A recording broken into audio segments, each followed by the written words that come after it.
Alright, this is Block 3, Progressives in Power, Section 2, Who Were the Progressives, and the section beginning with Edwin Lawrence Godkin.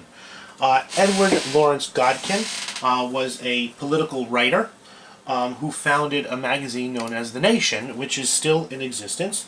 It has been throughout its existence a progressive left-wing magazine, and if that sort of thing interests you, I suggest you read it. They have some excellent writers.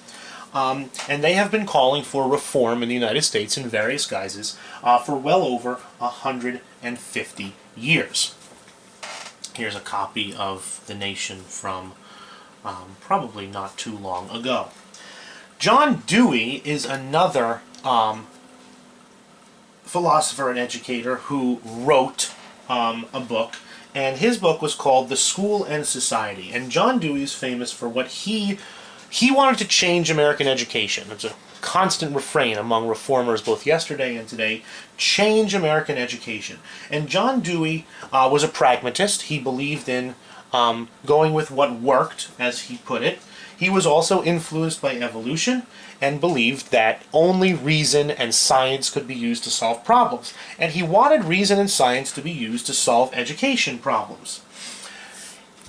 His fundamental belief, John Dewey, was that you could identify very quickly who was kind of college material people and who were not college material people. And John Dewey, in his progressive education, said that those people who will not appreciate higher education, will not appreciate going to a college where they'll get this well-rounded classical education, should be given hands-on vocational education. They should learn how to do something so they're not a burden on society later on.